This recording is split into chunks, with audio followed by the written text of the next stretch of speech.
नमस्कार। Online classes में एक बार फिर आपका स्वागत है। आज की क्लास में हम हिंदी आलोचना का उद्भव और विकास का अध्ययन करेंगे। तो हिंदी में आलोचना का जो प्रारंभ है बहुत देर से हुआ। हिंदी साहित्य के वीर गाथा काल और भक्ति काल में आलोचना का कोई व्यवस्थित और क्रमबद्ध जो स्वरूप है वो दिखाई नहीं देता है। तो आलोचना शब्द जो है उसका अर्थ क्या होता है, जिसे आलोचना को समालोचना या समीक्षा भी कहा जाता है। तो अंग्रेजी में इसको कहते हैं क्रिटिसिज्म, जिसका अर्थ होता है सम्यक निरीक्षण करना। तो आलोचना का जो मूल उद्देश्य है वो कवि की कृति का सभी दृष्टिकोणों से आस्वाद करके पाठकों को उस प्रकार के आस्वाद में सहायता देना और उनकी रुचि को परिमार्जित करना और साहित्य की गति निर्धारित करने में योगदान देना होता है। तो आलोचना के साहित्यिक, वैज्ञानिक या व्यक्तिगत और वस्तुगत दो रूप होते हैं। जैसे विषय के अनुसार ऐतिहासिक, सैद्धांतिक, व्यावहारिक, निर्णयात्मक, तुलनात्मक, व्याख्यात्मक, मनोवैज्ञानिक, साम्यवादी, ये सब अनेक रूप आलोचना के होते हैं। तो भारत का जो साहित्य है, हिंदी साहित्य, उसमें आलोचना का जो विकास है वो कैसे हुआ, अब हम उसके बारे में पढ़ते हैं। तो विद्वानों का ये मानना है कि आलोचना का जो विकास है पाश्चात्य आलोचना के प्रभाव से भारत में आया था। तो ये तथ्य जो है वो भी संदेह करने योग्य है। तो भारतीय साहित्य में आलोचना का अति प्राचीन अस्तित्व है। भारतीय साहित्य के क्षेत्र में सबसे पहले सैद्धांतिक आलोचना का विकास हुआ है, जिसे काव्य शास्त्र या अलंकार शास्त्र के नाम से अभिहित किया गया। तो प्राचीनतम काव्य शास्त्र की रचना किसने की थी? भरत मुनि ने अपना जो ग्रंथ था उनका नाट्य शास्त्र, इसके बारे में हमने पढ़ा है फर्स्ट यूनिट सेकंड पेपर की, जिसमें साहित्य के मानदंड स्वरूप रस सिद्धांत जो है उसको प्रतिष्ठित किया गया है। तो साहित्य का मूल तत्व क्या है? भाव। और रस सिद्धांत भी भाव और भावनाओं के उद्वेलन की प्रक्रिया का स्पष्टीकरण होता है। तो इससे स्पष्ट होता है कि जो रस निष्पत्ति को लेकर के भट्टलोलट, शंकुक, भट्टनायक, अभिनव गुप्त और पंडितराज जो जगन्नाथ है, इन सब ने विभिन्न प्रकार के मत की प्रतिष्ठा की। आगे चलकर के भामह, उद्भट, दंडी, इन सब आचार्यों ने रस के स्थान पर अलंकार को काव्य की आत्मा के रूप में स्वीकार किया। अलंकार के संबंध में उनकी धारणाएं व्यापक रही। उन्होंने अलंकार को सौंदर्य का पर्यायवाची माना। परवर्ती युग में वामन, रीति, कुंतुक, वामन जो थे रीति संप्रदाय के, और कुंतुक वक्रोक्ति संप्रदाय के, आनंदवर्धन ध्वनि संप्रदाय के, क्षेमेंद्र ने औचित्य संप्रदाय को काव्य की आत्मा मानते हुए रस, अलंकार, रीति, वक्रोक्ति, ध्वनि और औचित्य संप्रदाय की स्थापना की। तो इन सब के बारे में हमने पढ़ा हुआ है। तो काव्य शास्त्र के आचार्यों ने रस, अलंकार, रीति, ध्वनि, वक्रोक्ति और औचित्य इनकी विवेचना की। तो इससे स्पष्ट हो जाता है कि संस्कृत साहित्य में आलोचना का पर्याप्त विकास हुआ है। और लेकिन ये जो आलोचना सिद्धांत है वो स्थापना तक ही सीमित रहा। उनका व्यवहार जो है वो विशद रूप में उपलब्ध नहीं होता।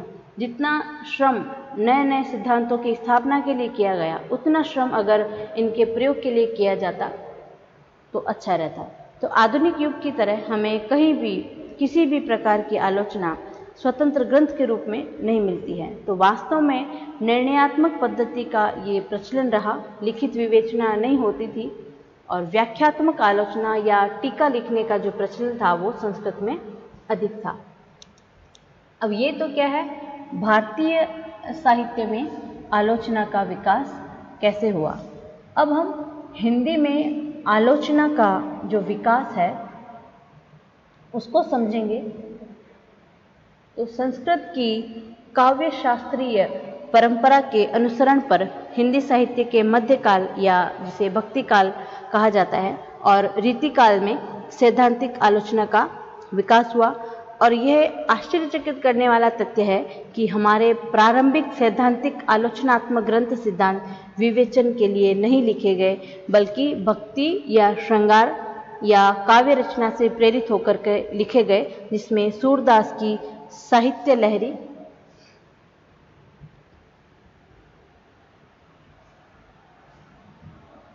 और नंददास की रस मंजरी ये प्रमुख रही है, जिसमें नायक नायिका भेद का निरूपण करना या समझाना नहीं है, बल्कि इनका एकमात्र लक्ष्य था अपने आराध्य श्री कृष्ण और राधा की प्रेम लीलाओं में योगदान करना। फिर अकबर के दरबारी कवियों का उद्देश्य भी काव्यशास्त्रीय विवेचन न होकर के रसिकता का पोषण करना था। ऐसे रसिक कवियों में कटकेश, रहीम, गोपा और भूपति इनके नाम प्रमुख हैं। भक्ति काल की तरह ही 17वीं सदी के मध्य और रीतिकाल में आचार्य केशवदास ने कवि प्रिया और रसिक प्रिया की रचना की। कवि प्रिया और रसिक प्रिया किन्होंने की? आचार्य केशव ने। तो जिनका उद्देश्य क्या था? काव्य शास्त्र के सामान्य नियमों और जो काव्य शास्त्र के सिद्धांत हैं उनका परिचय कराना। तो इनकी रचना जो है प्रवीण राय को काव्य शास्त्र की शिक्षा देने के लिए हुई थी। इससे स्पष्ट हो जाता है कि केशव की रचना में प्रौढ़ता नहीं है, लेकिन उनकी जो ये रचनाएं हैं वो आचार्यत्व की प्रेरणा से प्रेरित होकर के लिखी गई हैं। तो केशव के आचार्यत्व का अनुसरण उनके परवर्ती कवियों ने भी किया, जिन्हें उनकी कृतियों या जो प्रवृत्तियां हैं उनके आधार पर 4 भागों में बांटा गया। जैसे एक पहली है काव्य शास्त्रीय ग्रंथों के रचयिता के रूप में, जिनमें अनेक कवियों ने काव्य शास्त्र के सभी अंगों का प्रतिपादन किया, जिनमें आचार्यत्व दिखाई देता है। फिर रस और नायिका भेद संबंधी ग्रंथों के रचयिता, तो इस वर्ग में कौन थे?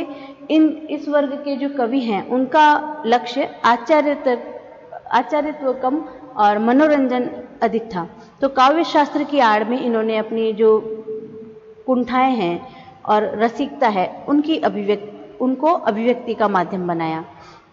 फिर जो तीसरा वर्ग है उसमें अलंकार शास्त्रीय ग्रंथों के जो रचयिता हैं उनको लिया गया।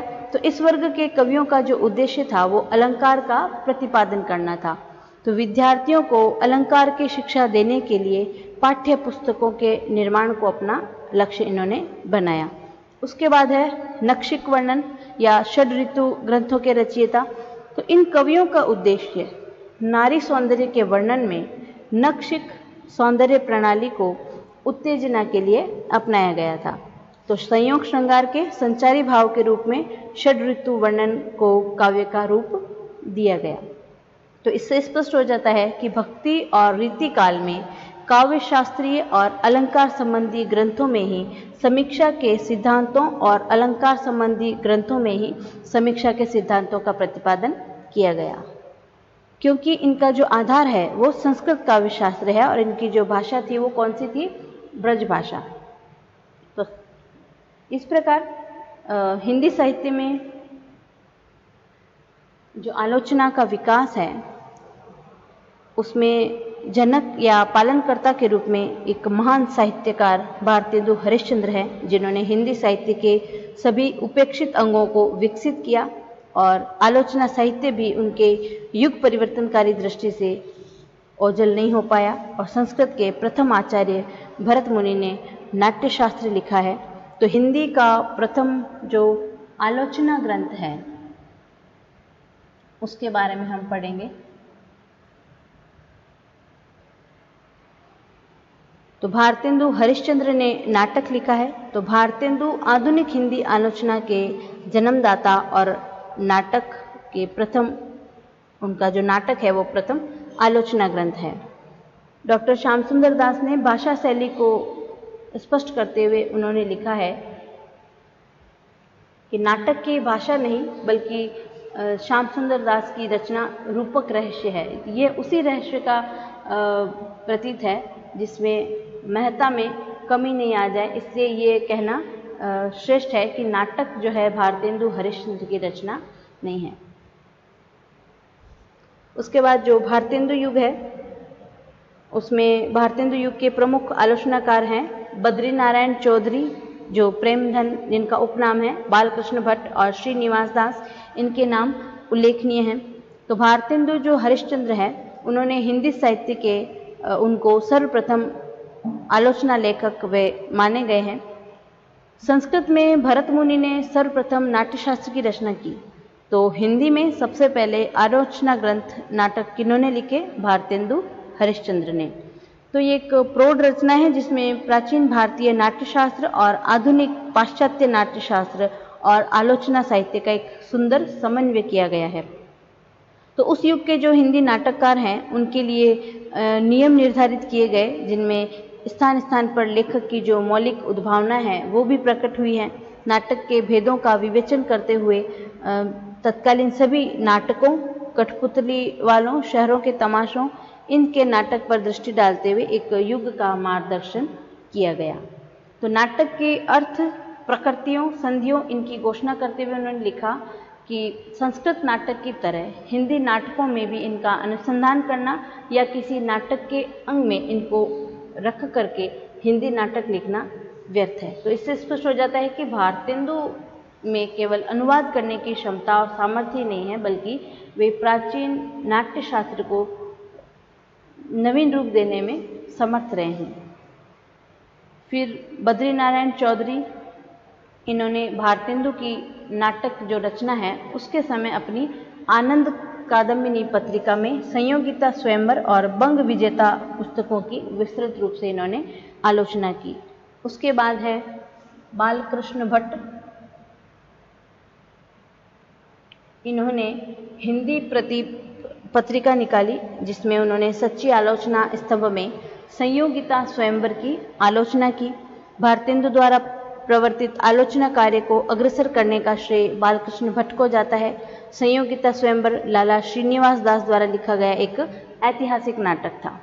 ठीक है, तो इससे भी स्पष्ट होता है कि सैद्धांतिक आलोचना की तरह व्यावहारिक आलोचना के क्षेत्र में भी प्राथमिकता नाटक को ही मिली। तो बालकृष्ण भट्ट और बद्रीनारायण चौधरी, इनकी जो आलोचनाएं हैं उनमें समीक्षा का विकसित रूप दिखाई देता है। तो कहीं कहीं उनमें तीखे व्यंग्य का भी प्रयोग हुआ है। जैसे इनके लिए कहा जाता है कि लाला जी यदि बुरा न मानिए तो एक बात आपसे धीरे से पूछें, वो यह है कि आप ऐतिहासिक नाटक किसे कहेंगे। तो प्रेमधन की शैली में बद्रीनारायण भट्ट जैसी सरसता और व्यंग्यात्मकता तो नहीं मिलती, लेकिन वो गंभीर अधिक है।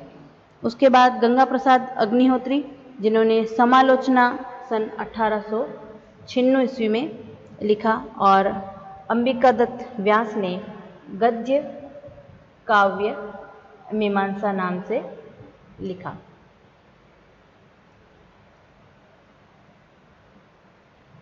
अब आता है द्विवेदी युग। द्विवेदी युग के जनक कौन कहे गए हैं? महावीर प्रसाद द्विवेदी।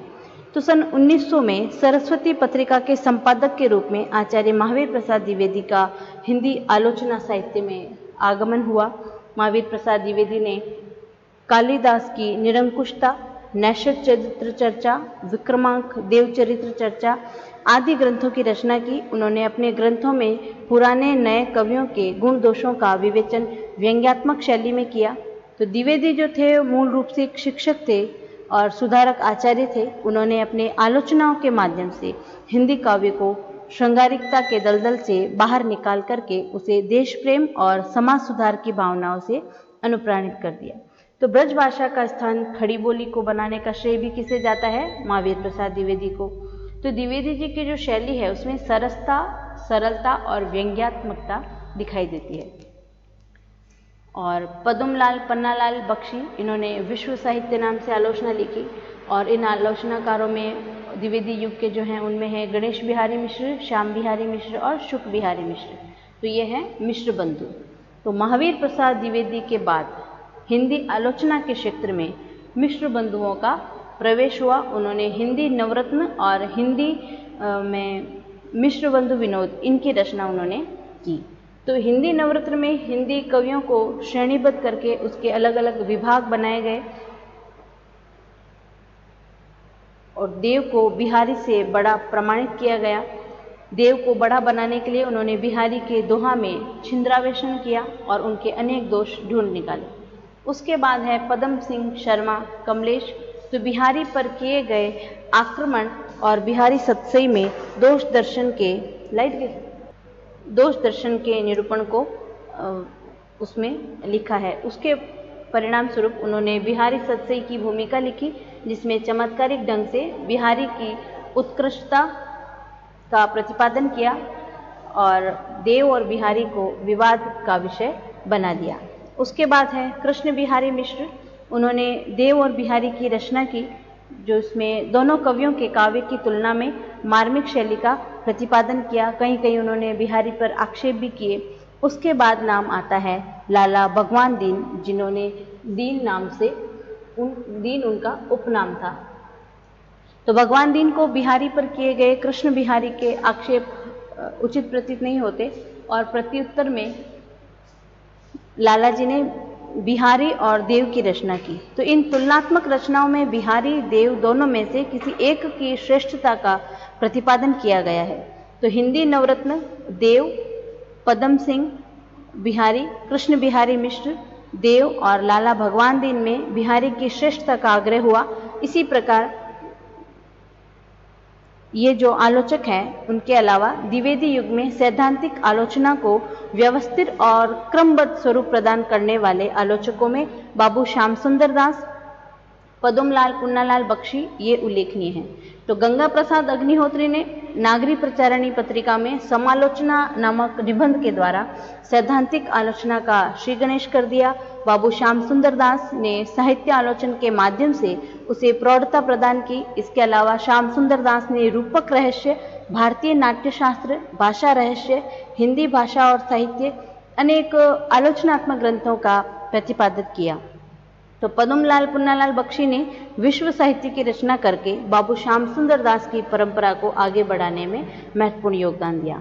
उसके बाद आता है शुक्ल युग। ये किसके नाम से है? रामचंद्र शुक्ल के नाम से। तो आचार्य रामचंद्र शुक्ल के आलोचना क्षेत्र में आगमन से पहले हिंदी आलोचना में तुलसीदास आलोचना का प्रचार था, जिसके सामने न कोई विशेष आदर्श रहा, न कोई विशेष प्रकार का सिद्धांत रहा, बल्कि छोटा बड़ा प्रमाणित करने का एक आग्रह था। तो अपनी अपनी रुचि के अनुसार अपने अपने ढंग से जिसे चाहे बड़ा सिद्ध करने का प्रयास चल रहा था। लेकिन आचार्य रामचंद्र शुक्ल साहित्य का एक सुनिश्चित, व्यवस्थित और आलोचना की एक विकसित पद्धति लेकर के आए। उन्होंने स्थूल व्यक्तिकता के लाभ हानि के प्रश्न को त्याग करके साहित्य की सूक्ष्म शक्ति, भावना और अनुभव को साहित्य की कसौटी के रूप में अपनाया। तो साहित्य में सौंदर्य को महत्व उन्होंने प्रदान किया था। उन्होंने समाज हितैषिता को साहित्य का साध्य नहीं माना, लेकिन एक ऐसे साधन के रूप में वे स्वीकार करते हैं जो साहित्य को व्यापकता प्रदान करता है। तो वास्तव में रामचंद्र शुक्ल ने कला के लिए और कला जीवन के लिए दोनों में अपूर्व सामंजस्य स्थापित किया। आचार्य शुक्ल ने द्विवेदी युग की जो पृष्ठभूमि है उस पर आलोचना का श्री गणेश किया। फिर उन्होंने उसे जितना उन्नत रूप प्रदान किया, उससे उन्हें युग आलोचना जगत का आलोक स्तंभ कहा जाए तो कोई अतिशयोक्ति नहीं होगी। तो जो आचार्य रामचंद्र शुक्ल हैं, उन्होंने आलोचना के 3 रूप बताए। सैद्धांतिक आलोचना, जिसमें चिंतामणि 2 भागों में रस मीमांसा सैद्धांतिक आलोचना के अंतर्गत आते हैं। फिर ऐतिहासिक आलोचना, जिसमें हिंदी साहित्य का इतिहास ऐतिहासिक आलोचना में आता है।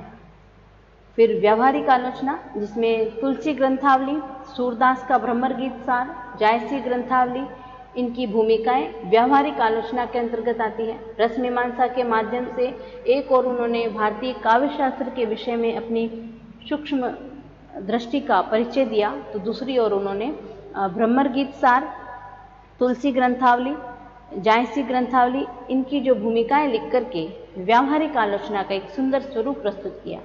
तो हिंदी साहित्य का इतिहास ऐतिहासिक आलोचना का मानदंड बन गया है। हिंदी साहित्य के परवर्ती आलोचकों ने उनके द्वारा जो प्रतिपादित आदर्श और सिद्धांत है, उनको उदारता से स्वीकार किया। तो आचार्य रामचंद्र शुक्ल ने हिंदी आलोचना को प्रौढ़ता प्रदान की और उन्होंने हिंदी उच्च काव्य भावना के बल पर आलोचना शैली का निर्धारण किया। शुक्ल ने अपने व्यापक और गंभीर अध्ययन, काव्य गुणों को पहचानने की एक अद्भुत क्षमता और विश्लेषणात्मक बौद्धिकता से हिंदी आलोचना साहित्य को उन्होंने एक उत्कर्ष प्रदान किया। तो इस प्रकार रामचंद्र शुक्ल के समकालीन अन्य आलोचक हैं जो डॉक्टर श्याम सुंदर दास, डॉक्टर विश्वनाथ प्रसाद मिश्र, बाबू गुलाब राय, कृष्ण शंकर शुक्ल, परशुराम चतुर्वेदी, चंद्रबली पांडे, पीताम्बर दत्त वर्तवाल और डॉक्टर रमाशंकर शुक्ल, जो जिनका उपनाम है रसाल, ये सब उल्लेखनीय हैं। तो इस प्रकार आज की क्लास में हमने आलोचना का उद्भव और विकास पढ़ा, जिसके अंतर्गत भारतीय साहित्य में आलोचना का विकास और हिंदी में आलोचना का विकास, यहाँ तक का अध्ययन हमने आज की क्लास में कर लिया। कल की क्लास में हम पंडित कृष्ण शंकर शुक्ल, बाबू गुलाब राय, पीताम्बर दत्त वर्तवाल, परशुराम चतुर्वेदी और शुक्लोत्तर युग, जिसमें जयशंकर प्रसाद, सुमित्रा नंदन पंत, सूर्यकांत त्रिपाठी निराला, महादेवी वर्मा, हजारी प्रसाद द्विवेदी, इन सब के बारे